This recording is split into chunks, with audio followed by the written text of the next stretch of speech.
বিসমিল্লাহির রহমানির রহিম। সুপ্রিয় শিক্ষার্থীরা, শুভেচ্ছা ও স্বাগত জানিয়ে আমি আজকে আমার ক্লাস শুরু করছি। আজকে এই ক্লাস নেবার জন্য আমি তোমাদের সাথে সংযুক্ত আছি ফাহমিদা হোসেন, প্রভাষক, ইসলামের ইতিহাস ও সংস্কৃতি বিভাগ। আজকে আমরা পড়ব হচ্ছে সম্রাট জাহাঙ্গীর। সম্রাট আকবর 1605 খ্রিস্টাব্দে মৃত্যুবরণ করলে তার 3টি পুত্র ছিল, তার মধ্যে তার 2 পুত্র আগেই মারা যায়। সম্রাট জাহাঙ্গীর বেঁচে ছিলেন এবং তিনি সম্রাট জাহাঙ্গীর তার মৃত্যুর পরে ক্ষমতায় বসেন। যদিও ছোট্ট একটু ঘটনা আছে, সম্রাট জাহাঙ্গীরের চারিত্রিকগত কিছু দুর্বলতার কারণে দেখা যায় যে জাহাঙ্গীরকে এক সময় সম্রাট আকবর উত্তরাধিকারী মনোনয়ন করতে অস্বীকার করে তিনি তার নাতি খসরুকে উত্তরাধিকারী জাহাঙ্গীরের ছেলে তাকে উত্তরাধিকারী মনোনীত করতে চায়। আকবরের নবরত্ন সভার অন্যতম সদস্য আজিজ ককো ছিল খসরুর শ্বশুর। সেই হিসেবে তিনি বারবার জাহাঙ্গীরের বিভিন্ন কৃতকর্ম আকবরকে অবগত করতে থাকে। সেই জন্য তিনি কি করেন যে তার উপর বীতশ্রদ্ধ হয়ে তিনি নাতিকে উত্তরাধিকারী মনোনীত করতে চান। কিন্তু পরবর্তীতে ঠিক মৃত্যুর আগ মুহূর্তে সম্রাট জাহাঙ্গীরের মাতা তার অত্যন্ত প্রিয়দর্শিনী, তার অত্যন্ত পছন্দের প্রিয়দর্শিনী বা পছন্দের পত্নী যোধাবাইয়ের অনুরোধে তিনি জাহাঙ্গীরকে উত্তরাধিকারী মনোনীত করে যান।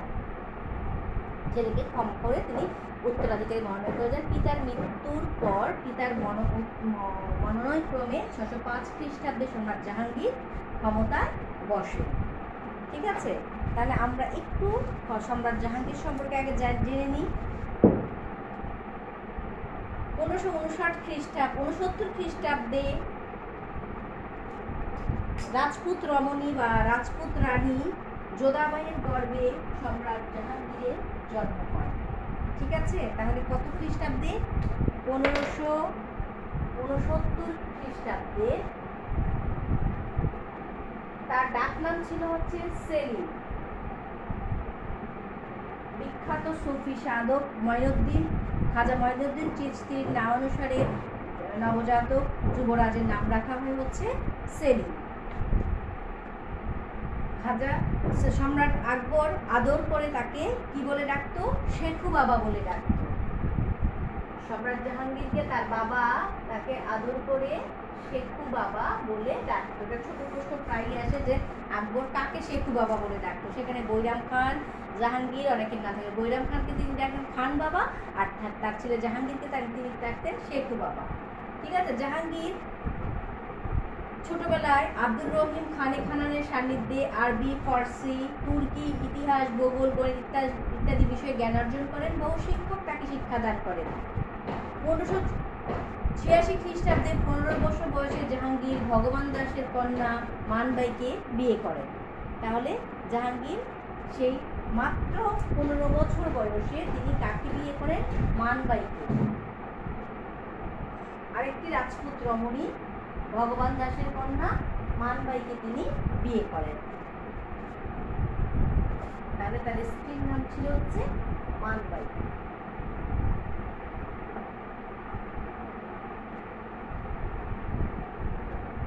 অক্টোবর 1605 খ্রিস্টাব্দে 36 বছর বয়সে সম্রাট জাহাঙ্গীর নুরুদ্দিন মোহাম্মদ জাহাঙ্গীর সেলিম নুরুদ্দিন মোহাম্মদ জাহাঙ্গীর নাম ধারণ করে বা বাদশাহ গাজী উপাধি ধারণ করে তিনি সিংহাসনে আরোহণ করেন। তার 1605 খ্রিস্টাব্দে পিতার মৃত্যুর পরেই তিনি ক্ষমতায় বসেন। তাহলে আমরা জাহাঙ্গীরের প্রাথমিক জীবন এবং সিংহাসনে আরোহণ সম্পর্কে জানলাম। এরপর সিংহাসনে আরোহণ করে তিনি কিছু আইন জারি করেন, যে আইনগুলোকে দস্তর উল আমল বা দ্বাদশ আইন নামে, যে আইনগুলো দস্তর উল আমল বা দ্বাদশ আইন নামে পরিচিত। ঠিক আছে, দস্তর উল আমল বা দ্বাদশ আইন নামে পরিচিত। এই 12টি আইন হলো বিভিন্ন ধরনের শুল্ককে তিনি রহিত করেন।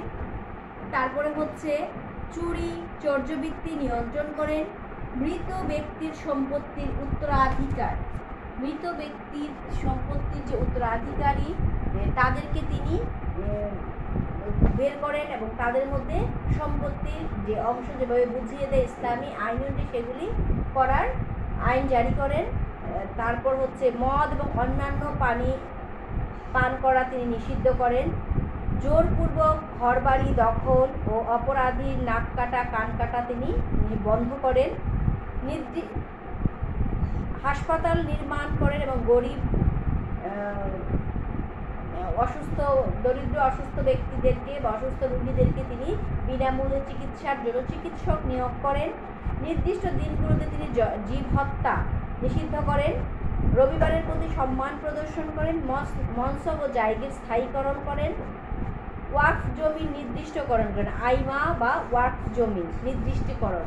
ওয়াকফ বা আইমা জমি হচ্ছে যে জমিটাকে কেউ যদি ওয়াকফ করে দিয়ে যায় সেই জমিটা কতটুকু পরিমাণ দেওয়া হয়েছে সেই জমিটাকে তিনি নির্দিষ্টকরণ করে সরকারের হাতে নিয়ে আসেন। দুর্গ ও কারাগারে বন্দীদের প্রতি তিনি রাজনৈতিক ক্ষমা ঘোষণা করেন। তিনি দুর্গ এবং কারাগারে যারা বন্দী আছে তাদের প্রতি তিনি রাজনৈতিক ক্ষমা প্রদর্শন করেন। এই যে এই তার 12টি আইন ইতিহাসে দস্তরুল আমল নামে পরিচিত। ঠিক আছে, এই দস্তরুল আমল তার সময় দেখা যায় যে অনেক তেমন শক্তিশালী পদক্ষেপ গ্রহণ না করলেও এগুলো ঘোষণা করে দেখা যায় তিনি জনগণের মধ্যে ফিরিয়ে আনতে পেরেছিলেন, সুখ স্বাচ্ছন্দ্য ফিরিয়ে আনতে সক্ষম হয়েছিলেন। এরপরে তিনি তাহলে আমরা জেনে গেলাম যে জাহাঙ্গীরের 12টি আইন কি নামে পরিচিত? দস্তরুল আমল। এরপর তিনি খসরু বিদ্রোহ দমন করেন। আমি কিছু প্রথমেই বলেছিলাম যে খসরু হচ্ছে জাহাঙ্গীরের বড় ছেলে, যার শ্বশুর ছিল আজিজ কোকো, আকবরের নবরত্ন সভার অন্যতম সদস্য। তিনি তারই প্ররোচনায় জাহাঙ্গীরের কৃতকর্মে বীতশ্রদ্ধ হয়ে আকবর কাকে উত্তরাধিকারী নিয়ন্ত্রণ করেছিলেন? প্রথমে খসরুকে। কিন্তু পিতা জাহাঙ্গীরের বিরুদ্ধে পুত্র খসরুর বিদ্রোহ একটি গুরুত্বপূর্ণ ঘটনা। খসরুর মামা মান সিং ও শ্বশুর মির্জা আজিজ কোকোর ষড়যন্ত্রে সম্রাট আকবর পুত্র জাহাঙ্গীরের পরিবর্তে নাতি খসরুকে উত্তরাধিকারী মনোনয়ন করেছিলেন, কিন্তু পরবর্তীতে সিদ্ধান্ত বদলান। খসরু পাঞ্জাব দিয়ে পিতার বিরুদ্ধে বিদ্রোহ করেন এবং স্বাধীনতা ঘোষণা করেন। সম্রাট জাহাঙ্গীর স্বয়ং পাঞ্জাবে উপস্থিত হয়ে পুত্রকে পরাজিত ও বন্দী করেন। বন্দী অবস্থায় থাকাকালে 1662 খ্রিস্টাব্দে খসরু মৃত্যুবরণ করেন। তাহলে খসরু মারা যান কবে? কারাগারে বন্দী থাকা অবস্থায় 1662। তাহলে এই খসরুকে জাহাঙ্গীরের বড় ছেলে। ঠিক আছে, পরবর্তীতে তিনি বিভিন্ন রাজ্য জয়ের দিকে মনোনিবেশ করেন এবং বিভিন্ন রাজ্য জয় করেন। তার মধ্যে অন্যতম ছিল বাংলা বিজয়।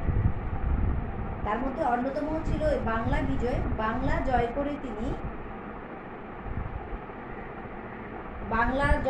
সর্বপ্রথম দেখা যায় যে এই বাংলার রাজধানীর নামকরণ করা হয়েছিল জাহাঙ্গীরনগর।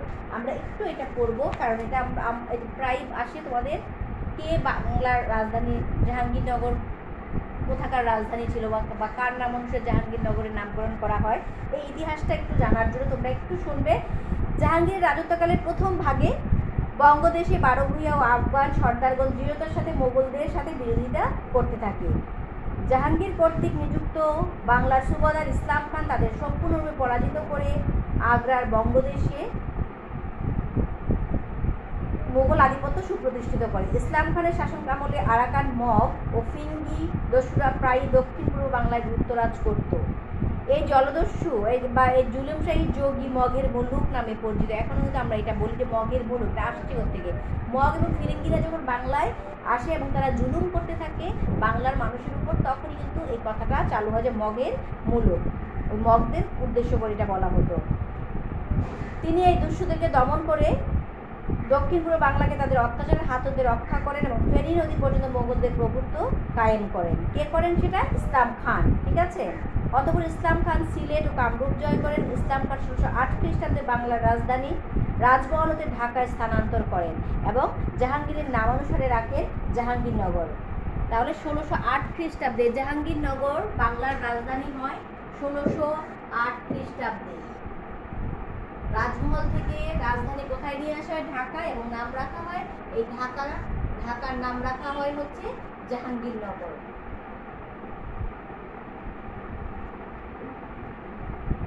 ঠিক আছে, এরপরে আমরা জেনে গেলাম যে বাংলার রাজধানী জাহাঙ্গীরনগর, বাংলার রাজধানী থেকে ঢাকায় আনা হয় এবং এটা করেন কে? ইসলাম খান। ইসলাম খান ছিলেন জাহাঙ্গীরের মামা। অতঃপর দেখা যায় যে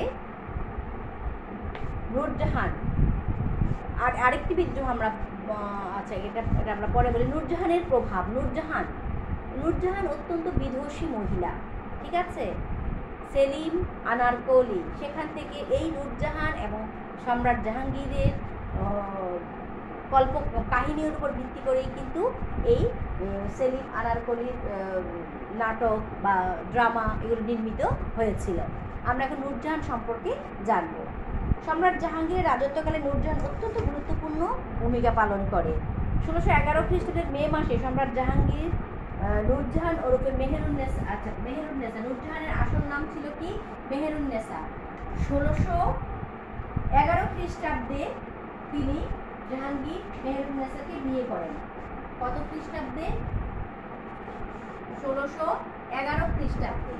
1611 খ্রিস্টাব্দে সম্রাট জাহাঙ্গীর মেহেরুন্নেসা ওরফে নূরজাহানকে তিনি বিয়ে করেন। পৃথিবীর ইতিহাসে এক অসাধারণ মহিলার মতো তিনি কম সংখ্যক অসীম সাহসিকতা রাজনৈতিক প্রজ্ঞার পরিচয় দিয়েছেন।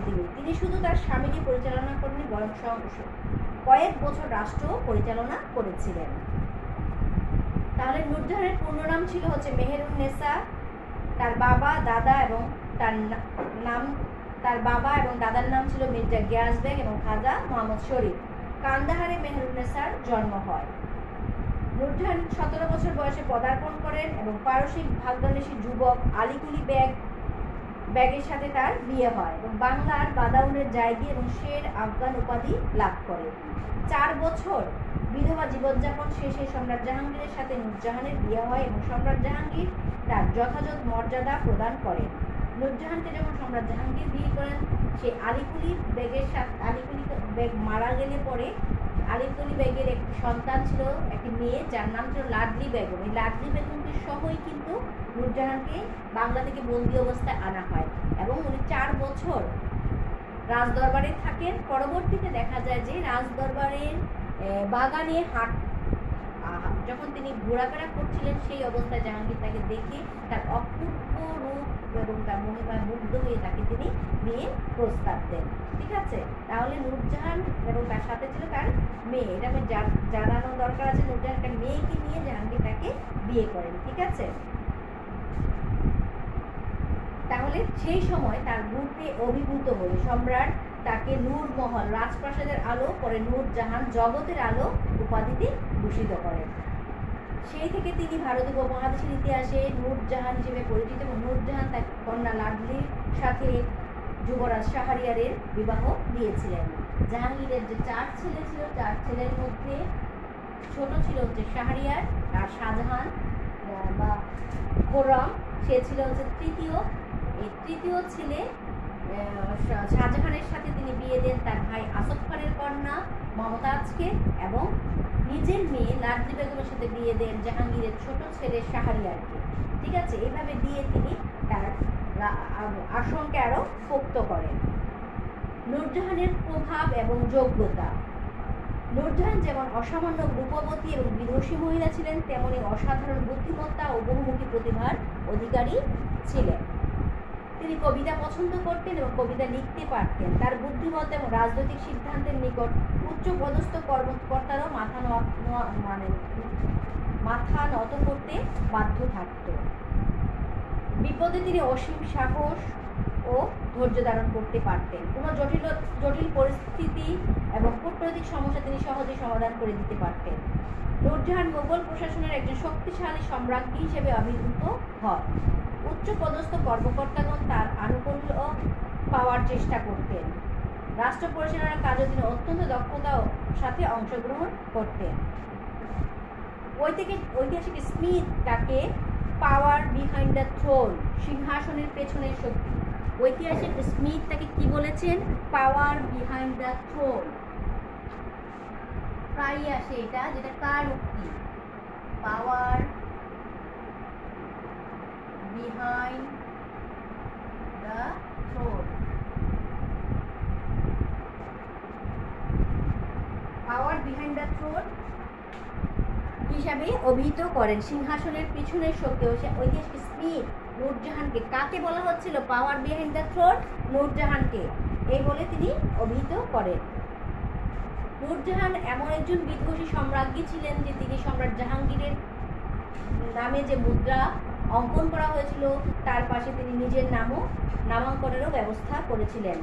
রাজকীয় ফরমানে সম্রাটের স্বাক্ষরের পাশে তার স্বাক্ষর দেওয়া অত্যন্ত জরুরি ও গুরুত্বপূর্ণ ছিল। কান্দাহার মোগল সাম্রাজ্যের তিনি পিতা গিয়াস বেগ এবং আসফ খান, তার ভাই আসফ খানকে উচ্চ পদে অধিষ্ঠিত হওয়ার সুযোগ দিয়েছিলেন। নূরজাহান অকাতরে দান করতেন। অনাথ অসহায় নারীদের জন্য তিনি বিশেষ ব্যবস্থা গ্রহণ করেছিলেন। নূরজাহান অত্যন্ত আধুনিক ফ্যাশন সচেতন মহিলা ছিলেন। তিনি নিজে সিল্ক এবং তুলার কাপড়ে বিভিন্ন ধরনের নকশা তৈরি করতেন। তিনি সোনার অলংকারের ব্যাপারে নিজস্ব মডেল উপস্থাপন করতেন। নূরজাহান সম্রাট জাহাঙ্গীরকে অত্যন্ত ভালোবাসতেন। পৃথিবীর সবচেয়ে তিনি সম্রাটকে অধিক ভালোবাসেন। সম্রাটও তার প্রতি অন্ধ ভালোবাসায় মোহ ছিলেন। তিনি প্রশাসনিক সকল কাজে নূরজাহানকে বিশ্বাস করতেন এবং দেখা যায় যে অনেক সময় প্রশাসনের বিভিন্ন কাজে দায়িত্ব দিয়ে তিনি তার নিজস্ব মহলে বা নিজের জগতে, নিজের যে বিলাসব্যসন জগৎ, এই বিলাসব্যসন জগতে তিনি চলে যেতেন। এই জন্য সম্রাট নূরজাহানের প্রতি মুগ্ধ অনুরক্ত ছিলেন যে এত মুগ্ধ এবং অনুরক্ত ছিলেন যে সম্রাট জাহাঙ্গীর তার আত্মজীবনীমূলক রচনা তুজুকে জাহাঙ্গীরিতে তিনি বলেছিলেন যে এক গ্লাস মদ এবং এক ডিশ স্যুপের বিনিময়ে আমি আমার রাজ্যকে আমার প্রিয়তম রানীর কাছে বিক্রি করেছি। তিনি এতটাই বিশ্বাস করেছিলেন সম্রাজ্ঞী নূরজাহানকে এবং এতটাই তার প্রতি অনুরক্ত ছিলেন যে তিনি কি বলেছেন তার আত্মজীবনীমূলক গ্রন্থে যে এক গ্লাস মদ এবং এক বাটি স্যুপের বিনিময়ে আমি আমার রাজ্যকে আমার প্রিয়তম রানীর কাছে আমি বিক্রি করেছি। তাহলে এতটাই প্রভাব ছিল কার? জাহাঙ্গীরের উপর এতটাই প্রভাব ছিল। জাহাঙ্গীর কোনো কাজই নূরজাহানকে ছাড়া করতে সক্ষম হতো না। ঠিক আছে, তাহলে জাহাঙ্গীরের চরিত্র এবং কৃতিত্ব যদি আমরা লক্ষ্য করি সেখানে আমরা দেখব যে শাসক হিসাবে জাহাঙ্গীর ক্ষমতায় অধিষ্ঠিত হয়ে তিনি কতিপয় জনহিতকর কার্যকলাপ করেন। প্রথমে কি করলেন? দস্তরুর আমল বা 12টি আইন প্রবর্তন করেন। ন্যায় বিচার প্রতিষ্ঠা ও জনসাধারণের সান্নিধ্যে আসার জন্য তিনি 60টি ঘণ্টা বেঁধে একটি শিকল রাজপ্রাসাদের বাইরে বেঁধে নেন। কয়টি ঘন্টা ছিল? 60টি ঘণ্টা বেঁধে একটি শিকল, যেটা আগে কখনো কোনো সম্রাট করেনি। তিনি দিনে 3 বার সরাসরি জনগণের ফরিয়াদ শোনার ব্যবস্থা গ্রহণ করতেন। কতিপয় বন্দীকে রাজমুক্ত প্রদান করেন। গরিব দুঃখীদের আর্থিক সাহায্য প্রদান করেন। এতে জনসাধারণের মাঝে তার উজ্জ্বল ভাবমূর্তি তৈরি হয়। সাম্রাজ্য বিস্তারের ক্ষেত্রে তিনি পিতার পদাঙ্ক অনুসরণ করেন। তার ঐকান্তিক প্রচেষ্টা এবং কৌশলের কারণে গোটা বাংলা মোগল আধিপত্য প্রতিষ্ঠিত হয়। সুবাদার ইসলাম খান বাংলায় সুবাদারের দায়িত্ব দেওয়াতে তার প্রশাসনিক দক্ষতা ও দূরদৃষ্টি প্রকাশ পায়। কারণ সুবাদার ইসলাম খানই বাংলায় এসে কি করেছিলেন? বাংলাকে বারোভূঁইয়াদের হাত থেকে রক্ষা করে, বারোভূঁইয়াদের হাত থেকে এবং ফিরিঙ্গি মগদের হাত থেকে বাংলাকে রক্ষা করে তিনি মোগলদের অধীনে এনেছিলেন এবং ঢাকাকে বাংলার রাজধানী নিযুক্ত করে জাহাঙ্গীরনগর নাম দিয়েছিলেন। এছাড়া জাহাঙ্গীরকে দয়ালু শাসক হিসেবে আমরা আখ্যায়িত করতে পারি। সম্রাট জাহাঙ্গীর প্রচুর দয়া দাক্ষিণ্যের পরিচয় পাওয়া যায়। তিনি ব্যক্তিগত আরামায়েশ ত্যাগ করে ঝরোগা দর্শনে তিনি গরিব দুঃখীদের ফরিয়াদ শুনতেন। ক্ষমতা গ্রহণের সময় সিংহাসনে নিয়ে তিনি পিতা পুত্রের মধ্যে মনস্তাত্ত্বিক ও দরবারি লড়াই হলেও তিনি পুত্রকে ক্ষমা করে দিয়েছিলেন। পরিবার পরিজনদের তিনি অত্যন্ত স্নেহ করতেন। সম্রাজ্ঞী নূরজাহানের প্রতি তার ভালোবাসার তুলনা ছিল না। দয়া দাক্ষিণ্যের প্রতি খেয়াল রেখে ঐতিহাসিকগণ তার উৎসাহ ও ভূয়সী প্রশংসা করেন। ধর্মনিরপেক্ষতা। ধর্মীয় ক্ষেত্রে সম্রাট জাহাঙ্গীর পিতার পদাঙ্ক অনুসরণ করেছিলেন। তিনি পরম ধর্মসহিষ্ণু ছিলেন। ধর্মীয় গোঁড়ামি তার ভিতরে ছিল না। সকল ধর্মের প্রতি তার শ্রদ্ধা ছিল। ফকির, দরবেশ, সন্ন্যাসী, জ্ঞানীগুরুদের তিনি যথাযথ শ্রদ্ধা করতেন। সম্রাট জাহাঙ্গীর একজন শিল্প সাহিত্যের অন্যতম পৃষ্ঠপোষক ব্যক্তি ছিলেন। তিনি তার শিল্প সাহিত্যের জন্য তিনি ইতিহাসে অমর হয়ে আছেন। তার তুর্কি ও ফার্সি ভাষায় যথেষ্ট ব্যুৎপত্তি ছিল। তার আমলে সাহিত্যের চর্চার উৎকর্ষ লাভ করেছিল বলে অনেকেই তার রাজত্বকালকে মধ্যযুগের ভারতীয় ইতিহাসের অগাস্টান যুগ বলে অভিহিত করে। সম্রাট স্বয়ং তুজুকে জাহাঙ্গীর নামে একটি উন্নত মানের গ্রন্থ রচনা করেন। সঙ্গীত চিত্রশিল্পের প্রতি তার ছিল আগ্রহ। তিনি চিত্রবিদ্যায় পারদর্শিতার কারণে তাকে শিল্পীদের রাজা বলে অভিহিত করা হয়। বলা হয় যে মোগল যুগে চিত্রশিল্পকে বিশ্বের বুকে মুসলিম চিত্রশিল্পের বা ভারতীয় উপমহাদেশের চিত্রশিল্পের পরিচয় ঘটিয়ে দেয় সম্রাট জাহাঙ্গীর। তিনি ছিলেন শিল্পীদের রাজা। ভারতীয় উপমহাদেশের মোগলদের মধ্যে তিনি সর্বপ্রথম এই চিত্রশিল্পের প্রচার এবং প্রসার করেন। এই জন্য তাকে চিত্রশিল্পীদের মধ্যে বা শিল্পীদের রাজা বলে অভিহিত করা হয়। তিনি আত্মনির্ভরশীল একজন শাসক ছিলেন। সম্রাট জাহাঙ্গীর আকবরের ন্যায় প্রতিভাশালী ছিলেন। তার চরিত্রে অনেক গুণের সমাবেশ ঘটেছিল। রাজ্য পরিচালনার ব্যাপারে তার কোনো মন্ত্রিসভা ছিল না। প্রচণ্ড আত্মবিশ্বাসী জাহাঙ্গীর নিজেই বুদ্ধিমত্তা দিয়ে রাজ্য পরিচালনা করতেন। তাছাড়া তার রাজ্যে তার চরিত্রে বিভিন্ন গুণাবলীর সমাবেশ ঘটেছিল। কোনো ঐতিহাসিক তার চরিত্রের সমালোচনাও করেছে। এদের মধ্যে উল্লেখযোগ্য হল ভিসেন্ট স্মিথ, আলেকজান্ডার টোরি। স্মিথ বলেছেন, জাহাঙ্গীরের চরিত্রে নমনীয়তা, নৃশংসতা, সুবিচার ও খামখেয়ালিপনা উভয় প্রকার গুণাবলীর সমাবেশ দেখা যায়। অপরদিকে অনেক ঐতিহাসিক তার চরিত্রের ভূয়সী প্রশংসাও করেছে। এদের মধ্যে ঈশ্বরীপ্রসাদ, বেণীপ্রসাদ, ফ্রান্সিস উল্লেখযোগ্য। ঐতিহাসিক বেণীপ্রসাদের মতে তিনি সুবিচারক ও দয়ালু ছিলেন। সুবিচারের প্রতি প্রগাঢ় মোহ তার চারিত্রিক গুণাবলীর অন্তর্ভুক্ত। ফ্রান্সিস গ্র্যান্ডউইন বলেন, প্রথম থেকে শেষ পর্যন্ত প্রজাদের প্রতি জাহাঙ্গীরের মনোভাব ছিল সদয় ও সহানুভূতিশীল। তাহলে সম্রাট জাহাঙ্গীর ছিলেন একজন ব্যতিক্রমধর্মী মহানুভব শাসক। তার চরিত্রের বিপরীত গুণাবলী সমাবেশ থাকা সত্ত্বেও অসংখ্য সদ্গুণাবলীতে তিনি ছিলেন গুণান্বিত।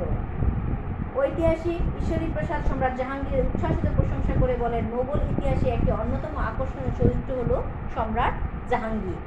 তাহলে এই মহান ব্যক্তি, এই মহান শাসক সম্রাট জাহাঙ্গীর 1627 খ্রিস্টাব্দে তিনি 1627 খ্রিস্টাব্দে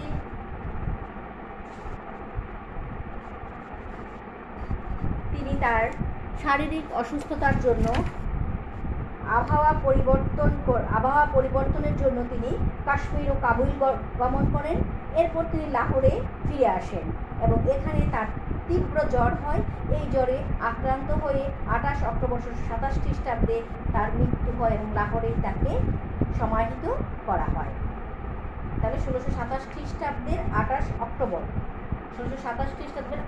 অক্টোবর তিনি মারা যান। তিনি কিন্তু মৃত্যুর পূর্বে কাউকে উত্তরাধিকারী মনোনীত করে যাননি, তার বাবার মতো, ঠিক আছে, বা তার দাদার মতো তিনি উত্তরাধিকারী কোনো কিছু মনোনয়ন করে যাননি। যার ফলে দেখা যায় যে তার মৃত্যুর পরে কিন্তু পুনরায় উত্তরাধিকারী নিয়ে দ্বন্দ্ব কিছুটা শুরু হয়। তার কারণ একটাই হচ্ছে যে সম্রাজ্ঞী নূরজাহান তার উপর প্রভাব বিস্তার করেছিল। সেখানে সম্রাজ্ঞীর আপন মেয়ের জামাই ছিল শাহরিয়ার, তাকে তিনি ক্ষমতায় বসাতে চেয়েছিলেন। অপরদিকে তার ভাইয়ের মেয়ের জামাই ছিল হচ্ছে খোররম, যা পরবর্তীতে শাহজাহান নামে পরিচিত। দেখা যায় যে পরবর্তীতে যোগ্যতার বলে শাহজাহানই ক্ষমতায় বা খোররমই শাহজাহান উপাধি ধারণ করে ক্ষমতায় আরোহণ করে। তাহলে আমরা আবার একটু দেখব যে 1559 খ্রিস্টাব্দে সম্রাজ্ঞী জুদাবাইয়ের গর্ভে তার জন্ম হয়। তার ডাকনাম হচ্ছে সেলিম। বিখ্যাত সুফি সাধকের নাম অনুসারে তার নাম রাখা হয় এবং তার পুরো নাম হচ্ছে নুরুদ্দিন মোহাম্মদ জাহাঙ্গীর। তিনি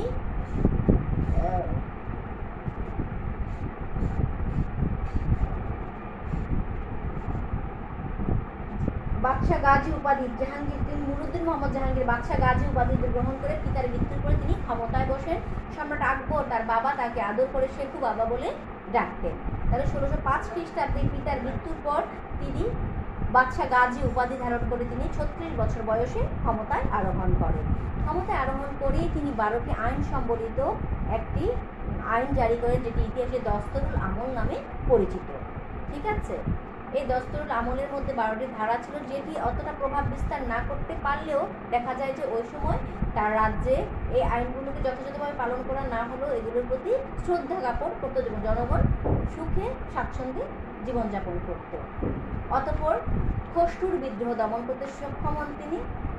খসরুর শ্বশুর মির্জা আজিজ কোকো এবং তার মামা সম্রাট জাহাঙ্গীরের শ্যালক মানসিংয়ের প্ররোচনায় আকবর তার ছেলে জাহাঙ্গীরকে বাদ দিয়ে নাতি খসরুকে উত্তরাধিকারী মনোনয়ন করেছিলেন, যা নিয়ে দেখা যায় যে তাদের মধ্যে মনোমালিন্য হয়। পরবর্তীতে শেষ সময়ে নিজের ভুল বুঝতে পেরে এবং যোধাবাইয়ের অনুরোধক্রমে তিনি জাহাঙ্গীরকে উত্তরাধিকারী মনোনয়ন করে যান। এর ফলে দেখা যায় পিতা এবং পুত্রের মধ্যে মনোমালিন্যের সৃষ্টি হয় এবং একসময় দেখা যায় পিতা পুত্র বিদ্রোহ করলে সম্রাট জাহাঙ্গীর স্বয়ং তার বিরুদ্ধে অগ্রসর হয় এবং তাকে যুদ্ধের মাধ্যমে পরাজিত করে কারাগারে বন্দী করেন। কারাগারে বন্দিরত অবস্থায় 1662 খ্রিস্টাব্দে তিনি মারা যান।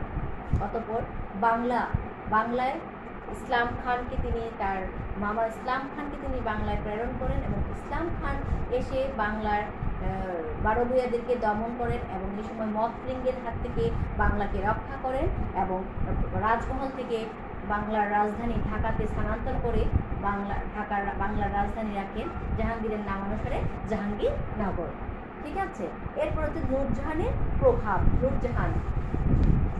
নূরজাহানের ডাকনাম হচ্ছে মেহেরুন নেসা। তিনি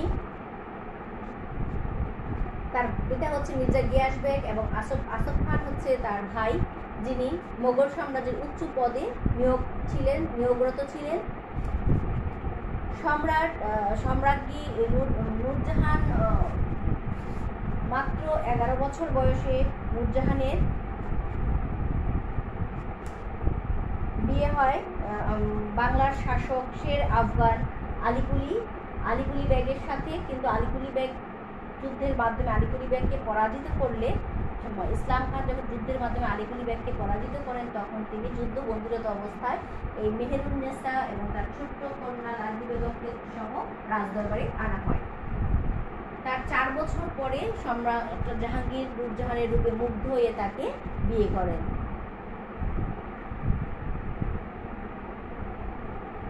এবং যখন বিয়ে করেন এবং রাজকীয় মর্যাদা প্রদান করেন।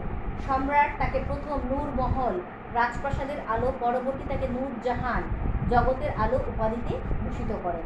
সেই থেকে তিনি ভারতীয় উপমহাদেশের ইতিহাসে নূরজাহান নামে পরিচিত। ঠিক আছে, আর নূরজাহান অসামান্য রূপবতী এবং বিদর্শী মহিলা ছিলেন। তিনি বুদ্ধিমত্তা এবং বহুমুখী প্রতিভার অধিকারী ছিলেন। তিনি এমনভাবে একটা প্রভাব বিস্তার করেন যে সম্রাটের নামের পাশে সম্রাটের নামে যে মুদ্রাঙ্কন করা হয় সেখানে তার নামাঙ্কিত করা হতো। কোনো জরুরি ফরমান, রাজকীয় ফরমানে তার স্বাক্ষরটা অত্যন্ত জরুরি এবং গুরুত্বপূর্ণ ছিল। ঠিক আছে, দেখা যায় যে তিনি অনেক অনাথকে বিয়ের ব্যবস্থা করেন এবং তিনি অত্যন্ত ফ্যাশন সচেতন ছিলেন। তিনি সোনার অলঙ্কারের ব্যাপারে নিজস্ব মডেল উপস্থাপন করতেন। নূরজাহানের পৃথিবীর সবচাইতে সম্রাটকে ভালোবাসেন। সম্রাট নূরজাহানের প্রতি অত্যন্ত অনুরক্ত ছিল। সম্রাট নূরজাহানের প্রতি এত বেশি মুগ্ধ অনুরক্ত ছিল যে তার আত্মজীবনমূলক গ্রন্থে তিনি বলেছিলেন যে 1 গ্লাস মদ এবং 1 ডিশ সুপের বিনিময়ে তিনি তার রাজ্যকে তার প্রিয়তমা নারীর কাছে বিক্রি করেছেন। তার এই প্রভাবের উপর ভিত্তি করে ঐতিহাসিক স্মিথ তাকে পাওয়ার বিহাইন্ড দ্য থ্রোন বা সাম্রাজ্যের পিছনের শক্তি হিসাবে তাকে আখ্যায়িত করেছেন। জাহাঙ্গীরের উপর চরিত্র কৃতিত্ব দেখতে গেলে আমরা দেখি তিনি অত্যন্ত জনহিতকর একজন শাসক ছিলেন।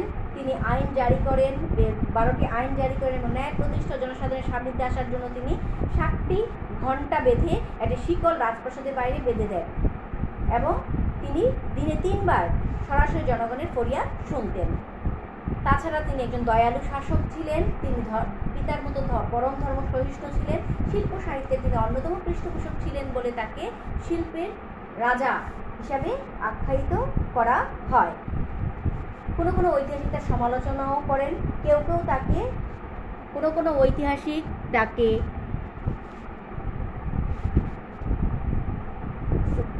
তার নমনীয়তা, নৃশংসতা ও সুবিচার খামখেয়ালিপনা উভয় প্রকারের গুণাবলী সমাবেশ দেখা যায়।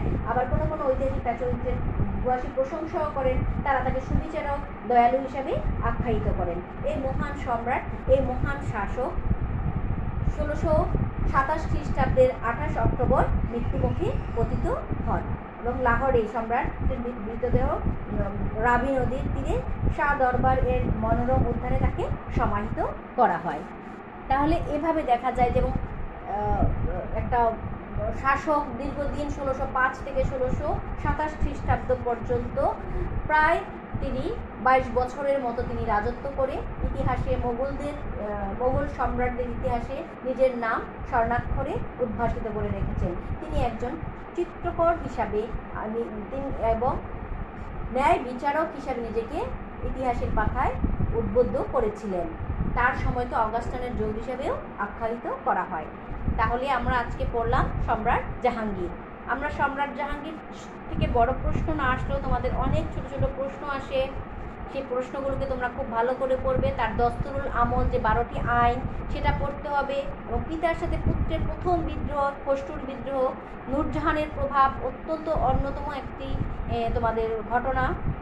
তারপরে হচ্ছে পাওয়ার অফ বিহাইন্ড কাকে বলা হয় এবং সম্রাট জাহাঙ্গীরের চিত্র শিল্প সাহিত্য এবং চিত্রশিল্পীর পৃষ্ঠপোষক হিসাবে তাকে তিনি ছিলেন একজন প্রদর্শক, সেটা পড়তে হবে। এগুলো খুব ভালো করে তোমরা পড়বে, দেখবে যে তোমরা সম্রাট জাহাঙ্গীর রিডিং করলে তোমরা খুব ভালো করে দেখতে পারবে। এই আশাবাদ আমি এই আশা ব্যক্ত করছি। তাহলে তোমরা সবাই ভালো থাকবে, সুস্থ থাকবে এবং নিরাপদে থেকে পড়াশোনা করবে এই আশাবাদ ব্যক্ত করে আমি আমার ক্লাস আজকের মতো এখানেই শেষ করছি। Thank you all.